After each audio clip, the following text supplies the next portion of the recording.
एक ऐसी कहानी जो आपसी प्रेम, सहयोग, एकता तथा मानवता को दर्शाती है। एक बार एक सज्जन रेलवे स्टेशन पर बैठे गाड़ी की प्रतीक्षा कर रहे थे। तभी जूते पॉलिश करने वाला एक लड़का आकर बोला, साहब, बूट पॉलिश कर दूं? उसकी दयनीय सूरत देखकर उन्होंने अपने जूते आगे बढ़ा दिए। बोले, लो, पर ठीक से चमकाना। लड़के ने काम तो शुरू किया, परंतु अन्य पुलिस वालों की तरह उसमें फुर्ती नहीं थी। वे बोले, कैसे ढीले ढाले काम करते हो, जल्दी जल्दी हाथ चलाओ। वह लड़का मौन रहा। इतने में दूसरा लड़का आया। उसने इस लड़के को तुरंत अलग कर दिया और स्वयं फटाफट काम में जुट गया। पहले वाला गूंगे की तरह एक और खड़ा रहा। दूसरे ने जूते चमका दिए। पैसे किसे देने हैं, इस पर विचार करते हुए उन्होंने जेब में हाथ डाला। उन्हें लगा कि अब इन दोनों में पैसों के लिए झगड़ा या मारपीट होगी। फिर उन्होंने सोचा, जिसने काम किया है उसे ही दाम मिलना चाहिए। इसलिए उन्होंने बाद में आने वाले लड़के को पैसे दे दिए। उसने पैसे ले तो लिए, परंतु पहले वाले लड़के की हथेली पर रख दिए। प्रेम से उसकी पीठ थपथपाते हुए चल दिए। वह आदमी विषम नेत्रों से देखता रहा। उसने लड़के को तुरंत वापस बुलाया और पूछा, ये क्या चक्कर है? लड़का बोला, साहब, यह 3 महीने पहले चलती ट्रेन से गिर गया था। हाथ पैर में बहुत चोटें आई थी।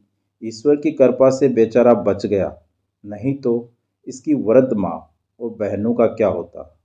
बहुत स्वाभिमानी है, भीख नहीं मांग सकता।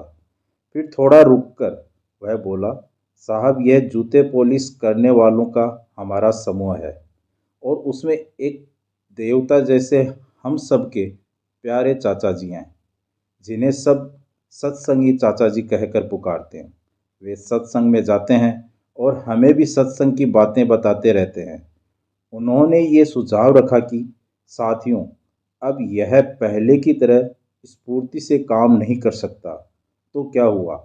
ईश्वर ने हम सबको अपने साथी के प्रति सक्रिय हित, त्याग, भावना, स्नेह, सहानुभूति और एकत्व का भाव प्रकट करने का एक अवसर दिया है।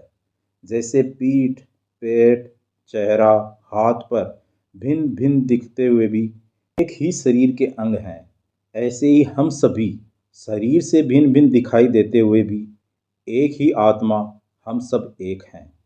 स्टेशन पर रहने वाले हम सब साथियों ने मिलकर तय किया कि हम अपनी एक जोड़ी जूते पॉलिश करने की आय प्रतिदिन इसे दिया करेंगे और ज़रूरत पड़ने पर इसके काम में सहयोग भी करेंगे। जूते पॉलिश करने वालों के दल में आपसी प्रेम, सहयोग, एकता तथा मानवता की ऐसी ऊंचाई देखकर वे सज्जन चकित रह गए और खुशियों से उसकी पीठ थपथपाई और सोचने लगे, शायद इंसानियत अभी भी जिंदा है। आशा करता हूँ मेरे द्वारा सुनाई गई कहानी आपको अच्छी लगी होगी। अगर अच्छी लगी हो तो चैनल को लाइक, शेयर एंड सब्सक्राइब जरूर कर दें। मिलते हैं नई थॉट, नई कहानी के साथ। तब तक बने रहिए चैनल के साथ।